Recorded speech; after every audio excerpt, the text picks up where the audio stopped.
Hey, it's Arya, lead strategist here at Nomad Life Success. Let's get real about this. A single missed mail piece once cost me weeks of delay on a visa renewal. I remember sitting in a noisy cafe, watching a message from the consulate that said they'd tried to send me a certified letter, and I had no way to get it. My heart dropped. That delay cost me booking headaches, extra fees, and a rushed scramble that could have been avoided with one small change. Today, I'm going to walk you through one manageable, stable address system you can set up and pilot in 30 days. No hype, just the real steps. Freedom isn't luck, it's strategy, and having a mail-ready base is infrastructure for every visa, bank, and contract you'll need as a traveling professional. Quick disclaimer before we dive in. This episode shares operational options, not legal, tax, or consular advice. Confirm rules with your bank, consulate, or a licensed professional for your country. Got it? Good. Now, here's the playbook. Section 1. The 3 practical address strategies. I break these into a trusted base, a virtual mailbox with certified services, and a lightweight local service address. Each one has a clear use case, cost profile, and risk level, and I'll give you the exact verification wording many institutions accept. First, trusted friend or relative base. This is the lowest tech, usually lowest cost option. Pros: real physical street address, mail low land with an actual person, easy to request signed letters. Cons: constrain relationships if parcels pile up. Not ideal if you need certified or notarized courier services. And some banks or consulates expect a commercial or rental address rather than a private relative's home. If you go this route, script the verification for whoever's helping you. Say something like, please accept mail and forward official correspondence for my name and business to this address. I authorize friend's name to receive and sign for mail on my behalf. That sort of wording is often enough for banks and clients. But remember, always confirm the specific phrasing your institution requires. Second, a virtual mailbox with certified scans and postal registration. This is my go-to for many nomads because it blends reliability and low overhead.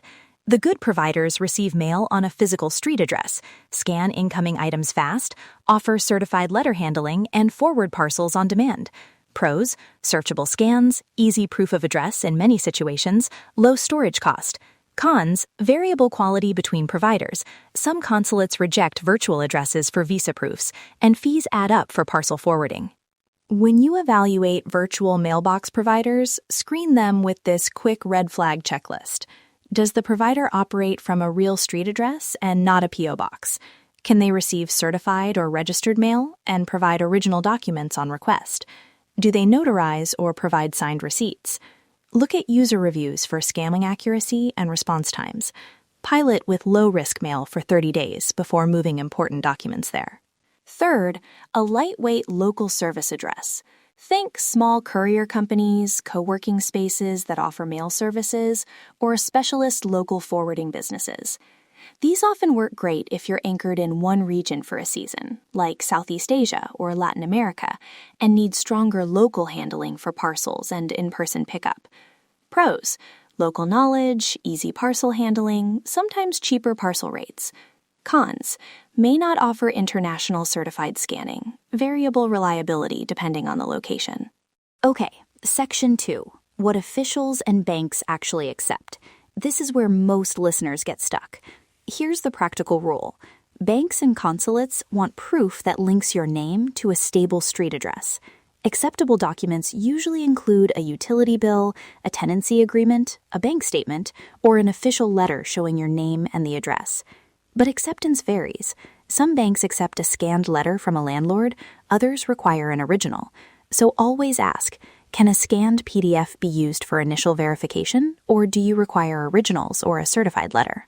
Sample verification language you can request from a landlord, host, or base contact. To whom it may concern, I confirm that your full name resides at full street address, and I am authorized to accept mail on their behalf. Signed, landlord, host name, contact phone, or email. For banks, a supporting line like, please accept scanned correspondence forwarded from provider name as an official communication for account management can sometimes help, but again, check the bank's policy first. Section 3. The Parcel and Package Playbook. Parcels are the expensive friction point. My recommendations: consolidate shipments where possible, use hold for pickup to avoid repeated failed deliveries, and set size weight thresholds for forwarding so you don't pay forwarding costs that exceed the value of the item. If you expect regular packages, negotiate a flat monthly pickup and forwarding plan with your provider. Operational SOPs to run every shipment. 1. Log every parcel in your mail tracker with sender, contents description, and declared value. 2. When a parcel arrives, request a scan of the shipping label and any customs paperwork. 3. Decide within 48 hours. Forward, consolidate, or dispose or return. 4. For forwarding, choose economy for bulk and expedited only for urgent items. 5. Keep receipts in a secure folder for 12 months. Some banks or customs may ask in rare cases. Section 4. Privacy, ID, and fraud guards. Redact unnecessary personal identifiers from digital copies you share. For example, hide full ID numbers and only expose name, address, and relevant verification stamps. Use end-to-end encrypted storage or a secure password manager for original scans. And add a two-factor confirmation step for big actions. Before forwarding a parcel overseas, confirm via a second channel, either a signed email or an authentication code you control. Document lifecycle rules I use: scan on arrival, tag with urgent, verify, or archive, store encrypted for 6 months, and purge everything older than 2 years, unless legally required to keep it. That keeps you lean and reduces exposure if a provider has a breach. Trust the process. You've got this, but assume a provider can fail and plan for that fallback. Section 5. Cost versus risk rubric and a decision flow. Ask yourself 3 questions. 1. What do I need this address for? Banking, visa, parcels, or business registration? 2. How often will I receive physical mail or parcels? 3. What is the cost threshold I'm willing to accept for forwarding and storage? If the answer is banking or visa as high priority, err toward a provider that offers certified letter handling or a trusted base with notarized letters.